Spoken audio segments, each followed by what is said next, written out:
Hey, today's Daf Bez Hashem is Masechta Sanhedrin Daf Tes Vav, and we will begin Daf Yudalit Amid Beis. A bunch of topics today. Yudalit Amid Beis, middle of the page, towards the bottom of the page. Neter Ravai Umaisa Sheni Shein Dam of Yuduim B'Shleisha. Hello, Lewis. We just began Yudalit Amid Beis, and towards the last third of the page. So it says, the Mishnah says, Umaisa Sheni Shein Dam of Yuduim B'Shleisha.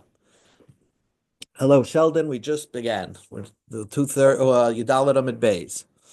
So if you have Maisa Sheni and you don't know what the value is, remember Maisa Sheni was something that you could be paid on money. So the Mishnah says to do the appraisal, you need three people. Okay, you need three people to help you with the appraisal. Taner Rabbanim, the rabbis taught. The Mishnah specifically says that when do you need three people? It's not when you pay the apples, because when you apples, you just look at what the price of apples are, and then you can figure out what each apple is worth. So when is it that you need three people to help you determine the value of the Ma'aser Sheni so that you could transfer the Kedusha of the Ma'aser Sheni onto money? So the Mishnah says, She'ein dam of Yuduim, because you don't know the value. There you need three people to help you. What's the examples? Perish shehir kivu, perish that rotted. V'yayin shehikrim, or wine that spoiled. Umoya shehachalidu, or you have money of Ma'aser Sheni, you already redeemed it, but the money became rusty. So certain things you need experts to determine. Somebody who works for an appraisal company, basically, to help you determine that you're giving Hegdish, the Hegdish their fair share. So you have to have three people to help you. But Taner Rabbanim, the three people have to be three people who are business people. You can't take three rabbis who don't know what the price of these fruits or wine are. You need to have three people. You can't take three novices. Afilu, you can even take as part of the group of three goy echad mehem. Very interesting. You take, it's not a Jewish thing. You can take a guy who is an expert. Afilu echad mehem ba'olam. Even if one of them is its owner and he's an expert to determine the price of things, he could be counted as one of the three. So how we got the question is, Boyra Miriam asked the question. You have three people who are the experts, but they're all three business people who have one bank account. So basically, they're going to all think alike. So, or we can consider them as three people, and you don't need to get anybody else. These three people are enough. Tashma, come in here. Ish ushtei nashav. If you have a man and his two wives, right, and they're experts in business, they could be used to redeem ma'aser when you don't know the value. So we see that, and presumably a man with his two wives has one joint bank account. So we see that they're counted as three different people. So the Gemara says not true. There's some women that have a separate bank account than their husband. That Rapapa and Rabas Abba Surah, his wife was also a very astute wife and business person, and she kept a separate bank account than Rapapa. Those type of people who keep separate bank accounts, then they're counted as three. But if they're all one bank account, they're not counted as three different people. Then the Mishnah says, Hegdeshus b'shloisha. When you're redeeming something from Hegdish, let's say the Beis Hamikdash owns a watch, and you like that watch, so you could buy it off Hegdish, right? And transfer, give Hegdish money, and they'll give you the watch. So you need three people to determine that you're going to pay the right price to Hegdish. So Masnisin like Tana. Our Mishnah is not like this Tana. The Tana we learned in the Braisa, Reb Lezer ben Yanka, Reb Lezer ben Yanka says it's not enough to have three people. I feel it shel Hegdish even if you're trying to redeem from Hegdish a fork, you need 10 people to redeem the item from Hegdish. Now, I just want to point out to you on the screen over here, in the parsha of being paid, let's say there's three parshiyas right one near each other in parshas Bechukaisei. One is the parsha of Erechin, where a person says Erech a lie, or he's a 20-year-old man, so the Torah tells you how much you should pay. In the parsha of Erechin, it says three times the word kohen. Then the Torah tells you that if you give a tummy animal to Hegdish, let's say you donate a tummy animal to Hegdish, then the Torah tells you that you redeem it. And the Torah says 3 times the word Kayin. If you donate your land to Hegdish, the Torah uses the word 4 times the word Kayin. As you can see, I marked it off on the screen over here in different colors. So now we can understand what the Gemara is saying. So the Gemara said that Rabbi Lazar ben Yaakov said that to redeem anything from Hegdish, even if you're redeeming a fork, you have to have 10 people to assist you to determine. Yaakov was explained by Shmuel. The Amar Shmuel, Asura Kahanim Ksubim Parsha. Torah writes the word Kahanim 10 times extra. Therefore, the Torah is telling you to do the assessment of the appraisal has to be done by 10 people if you want to redeem something from Hegdish. So if Hegdish owns a Rolex watch, you need 10 people to write their opinion down, and they should come to a unanimous price of what you should pay to buy that watch off Hegdish. El Rabbanam, Shloisha Menole, how do you know 3 is enough? If you're going to say because it says the word Shloisha by Erechin, Karkois, the Ksibe Abba, so by Karka it says 4 times the word Kayin, Tiskagi Abba, but then it should be enough to have 4 people to help you redeem from Hegdish a Karka. If that's true, is that true? Allah Matanan, our Mishnah says, Hakarkois. Let's say you want to buy a property off Hegdish, so the appraisal company is not done by one guy, it's Tisha, 9 people, V'koyin. You need 10 people, because you add up all the times it says in that parsha over here, and it says 10 times the word Kayin. And therefore, you need it's cumulative. So why if you want to redeem a gold watch from Hegdish, you need only 3. Elamai, why by Karka you need 10 is the Mashlum Bei Asora, because if you add up all the coins up until that point, you'll have 10 times the word coin. Hagdashis the Mashta by Shita Shita Kasha, but it says 6 times the word coin when it talks about redeeming a movable item from Hegdish. By Erechin it says 3 times, and then it says another 3 times by Behema Tameya, which is any metaltalin. So if you're always adding them up, so then by removable item, that's by Hegdish, you should actually need 6 times the word, 6 kahanim, not 3. The Gemara leaves that by a kasha. Then the Mishnah said, Erechin metalton. My Erechin ha-metalton. What does it mean, Erechin ha-metalton? Erechin normally is when you say Erki alai. That means if you're saying that, if you use that phrase, then the Torah tells you how much you have to give to Hegdish. But you could only say that Erki on a human being, not on a movable item. It's talking about a person who said the word Erechin, but he said the value of the Kli, I'm going to give this donation to Hegdish. The value of the Kli, the Erechin of the Kli. For example, is the Erechin of cufflinks. We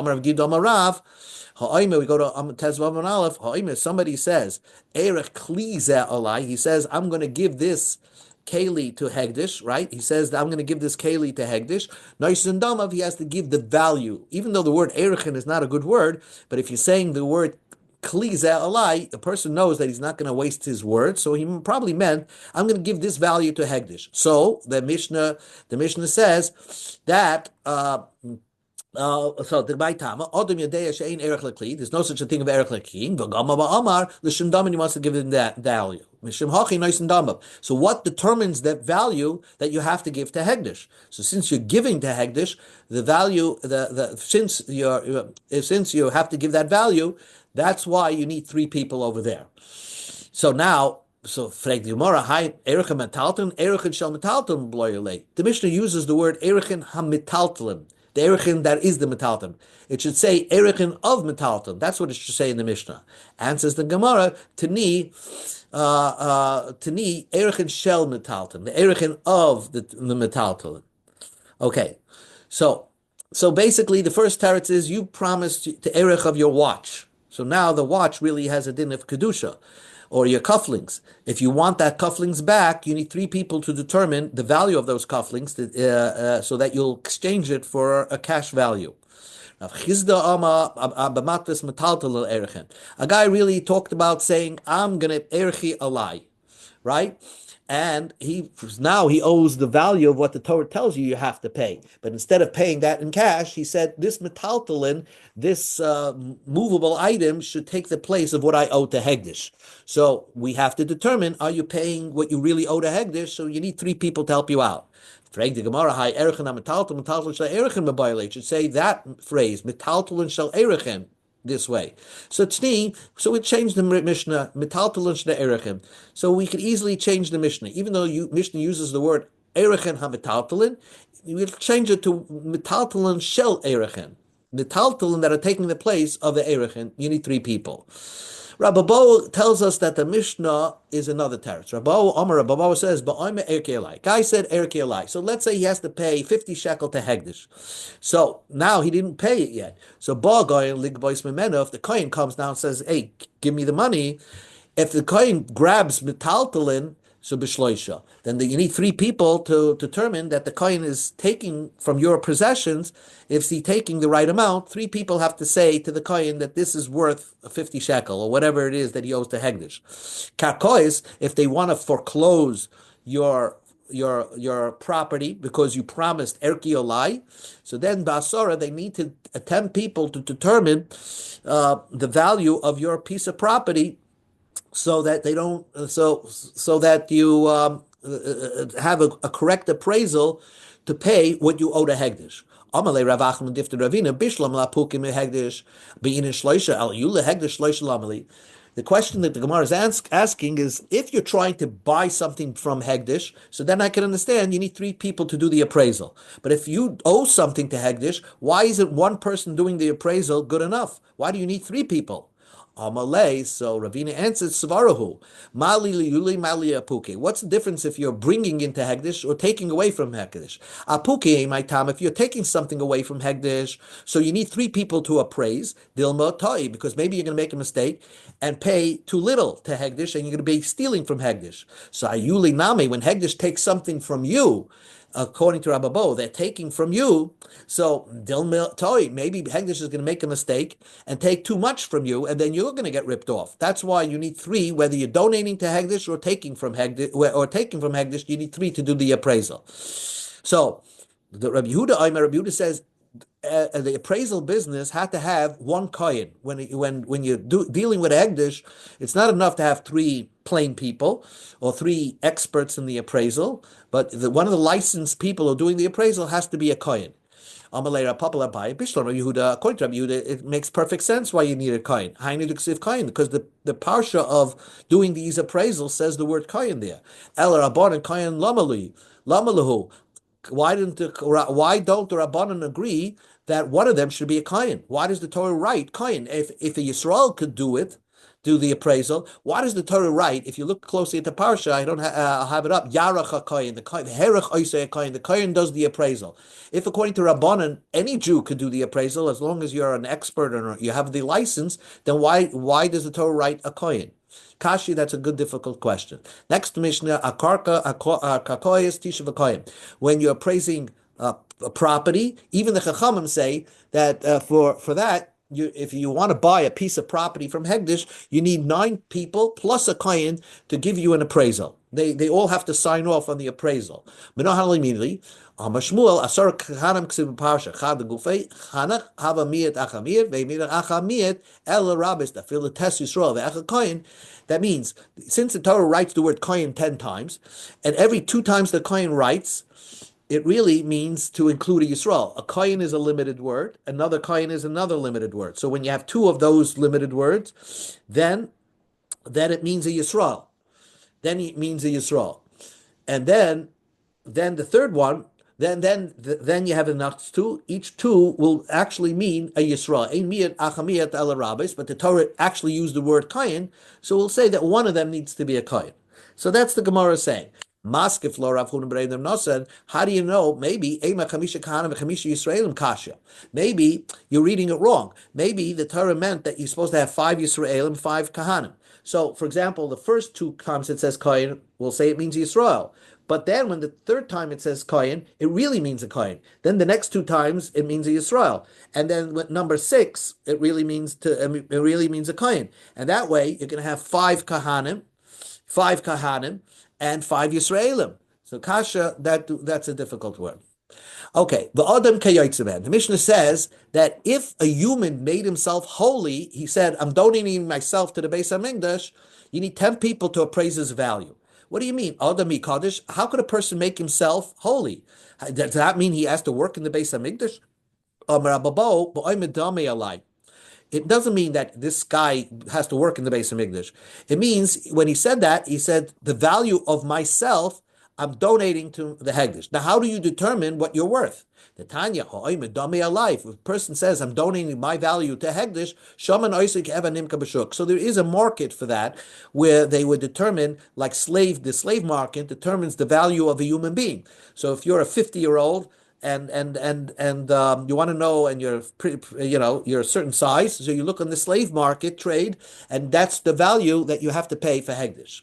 The eved itkish lekarkois, and therefore a slave is compared to a karka, and therefore to determine your value, to write off on your appraisal how much you're worth, you actually need 10 people, 9 Yisraelim and 10, and one of them should be a kain. So boy rabbamin. The Rabbanan asked an interesting question. A guy says, I'm not donating myself, my body to Hegdish. I'm just donating my hair to Hegdish. He's right. His wife is telling him he needs a haircut. So he says, I'm donating my hair to the Beis HaMikdash. So now the hair could be valuable. I mean, you can make a shaitel out of it. So what is it worth? How many people do you need to have to be part of the appraisal team? Kigaz's dummy, is it considered a movable item? Because you're taking a haircut, so we'll consider it as if you took the haircut, and therefore shloisha. It's like any movable item, which 3 people could be doing the appraisal. Since it's on a human being, dummy, and it's like connected to a human being, so ubasari, you need 10 people. Tashma, come in here. Hamagdish Zavdoi ain't Moyal boy. Shimon Gamliel, I'm a Moyal Basari. The Kaimelon, the Basari, I'm a Ligzos Pligi Shmamino. The Gemara determines that since that the Rab Shimon ben Gamliel and the Chachamim are arguing that precise question. There was a guy who made the hair of his slave holy. So if the me'il is only if you're a movable item, if you're a human being, there is no me'ila. So the Chachamim said that you're not moil because the hair is considered an unmovable, is considered connected to a human being, and a human being there is no mi'ila. Rab Shimon ben Gamliel says you are, because Rab Shimon says here that is ready to be cut, we consider it as if it is cut. So it's a machlekes tanoim. Neima hani tanoi kahani tanoi. The Gemara wants to say that maybe there is another opinion, like Rabbi Meir, who will also hold that something that's ready to be cut, we consider it as if it's cut. How do you know? The Tanan, we learned in the Mishnah, Rabbi Meir oime. Rabbi Meir says there's a halacha that there's something called shvua maide b'miktzas. If someone says you owe me $1,000 and you say no, I only owe $500, you have to make a shvua. The Torah says you may have to swear.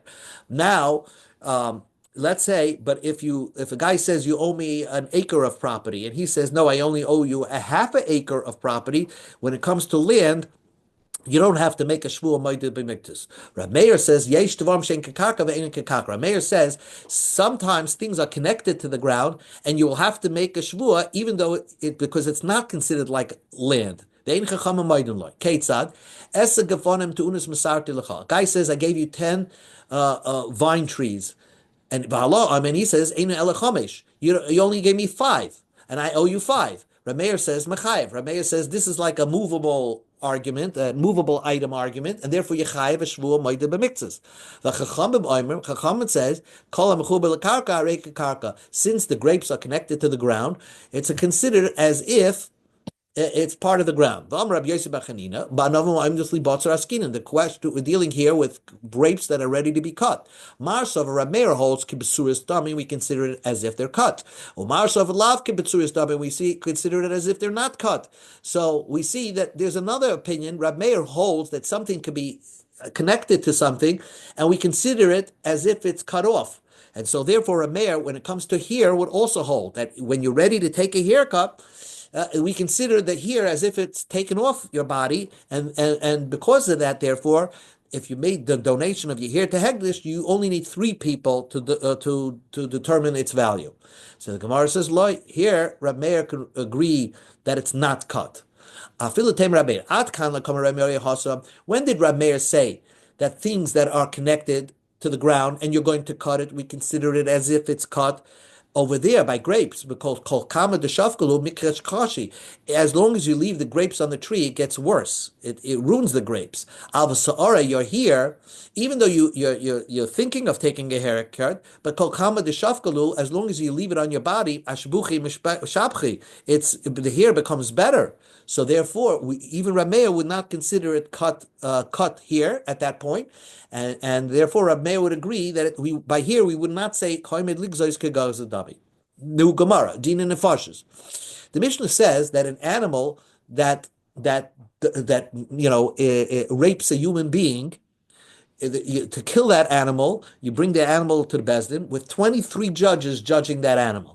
Because Pasavitani, the Mishnah didn't make a differentiation. Loishnana Raveya Zach. It doesn't matter if the animal raped a male human. Loishnana Raveya Nekeva. Even if it raped a female, you need 23 judges to kill that animal. So Gemara says Bishlama Raveya Nekeva. If it raped a female, the ksiv or actus isha is a behema. The Torah tells you that if the woman agreed to this bestiality, then you kill the woman and the animal. And just like a woman, to kill a woman, you need 23 judges. So the animal, you also need 23 judges. If the animal raped a male, how do you know? You need 23. The pasuk says called if you lie with an animal, you kill that person. So we kill the person, a male that rapes an animal or sleeps with an animal, you kill the human being.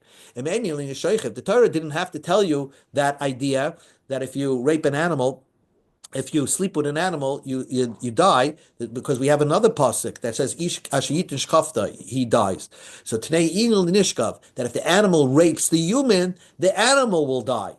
So the animal will die in the same manner that you would kill a human. The Torah talked about the animal as the one doing the act of rape, even though to compare the human to the animal doing the bestiality. Just like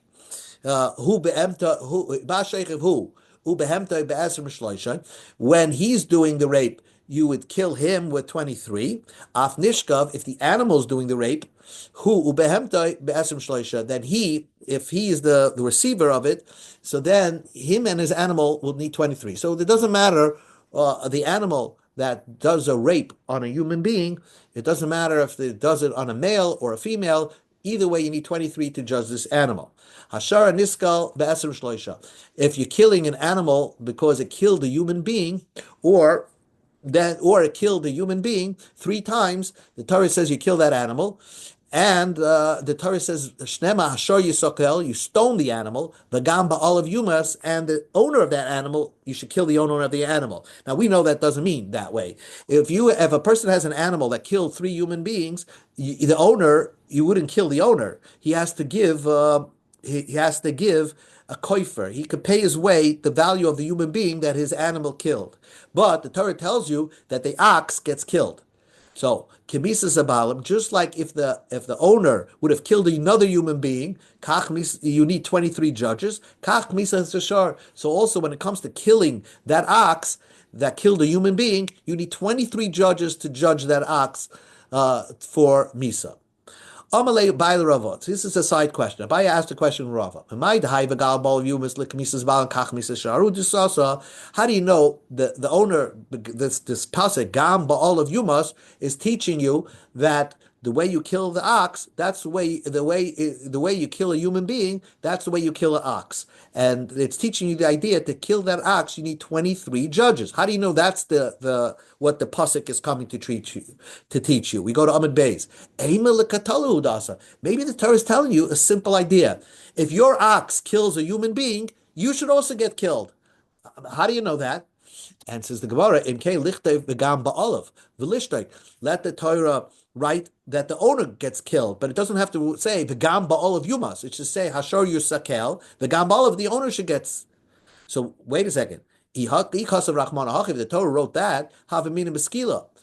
And then I would think that the owner would get like the animal. If you're giving the animal skila, you would have to give the owner skila. But skila salkadaitik, why would I say that the owner should get skila? It wouldn't make sense. Katal ihu b'sayif b'moina b'skila. If he actually would kill another human being, the Torah tells you kill this person with the knife. If his ox would kill another human being, you give him the hardest misa that we can give, that Bezdin can give, which is skila. That wouldn't make sense. So it definitely can't teach you that the owner really gets killed. So the Gemara says, "V'dilma hayda kasrachmoni yumas." It doesn't mean that the owner gets killed with skila. Maybe lakule lapukim misayif lechenev. The owner gets killed, but he gets the choking death, but he doesn't get the knife death. But he does get death. So if the choking death is more chomer, then I wouldn't say that he should get a more chomer death than Saif. Kill my maybe the Torah is telling you you actually get killed. So the Gemara is asking, how actually do we know that when your animal kills somebody, you don't get killed? The Torah says, "Gam ba'olav you must." The owner should also get killed. And says the Gemara, the Torah does say, "Im kaifa yushas alav." He could pay his way out of it. So the Torah says you could pay your way out of it. So obviously you don't get killed. Wait a second. The Torah, when you kill a human being, when a human kills a human being, you can't buy your way out of it. So when you're animal, why would the Torah give you the right to buy your way out of it? The Gemara says, Adarabba, maybe that's Mishum Gufa. That's what the Torah is telling you. Katel ihu. If the human being, the owner kills another human being, like tisagile b'monet, then there's no way to buy your way out. You have to be killed. Katel shoyri, but if his ox killed somebody, then either he's supposed to get killed, or we give him the right, he could redeem himself by paying money. But really, we're supposed to kill him. So the question that the Gemara is asking is, how do I know that you get killed? How does I know that if your animal kills, you don't pay, you don't get killed, but you pay money? So says, if a guy personally kills, he is the killer. Only if he's the personal killer, then you kill him. But you don't kill a human being if his shar would do the killing. So Gamba of Yumas teaches you the other din, that to kill the shar is you need a bezdin of 23, like you would done a human being that does a killing. One last question and we stop. Ibailu shar b'sinai Kama. The Torah tells you that an ox, nobody was allowed to go onto Har Sinai. So this is typical Gemara question. Let's say, as the Torah tells you that if an ox or anybody touches the Har Sinai when God was giving the Torah, then you're supposed to stone them. So let's say an ox ran up to the mountain of Sinai. How many people how many Bezdin would have needed to kill that ox? Do we say that was just a hayra asha? That was a one-time thing. So maybe to kill that ox, you would need a judge of 23, or maybe just whenever we kill an ox, you need 23. Maybe that doesn't act as an exception. Tashma the Tanaram Mecheskel Ibehemem Ish Lo Yichya. The Torah tells you in Parshas Yisroi, if he's an animal or a human being that goes up the mountain, it touches that mountain, you shouldn't allow that animal or that human being to live. Ma ish b'chaf gimel, al behema b'chaf gimel. So that teaches you that just like a human being, if you want to kill a human being that went up that mountain, you would need 23 judges. So if an animal would have ran up the Har Sinai during the time that the Eibush is giving the Torah, you would also need 23 judges to kill that animal. Okay, we'll stop in the middle of the page as a Avery, and we'll continue Be'ez Hashem tomorrow. Okay.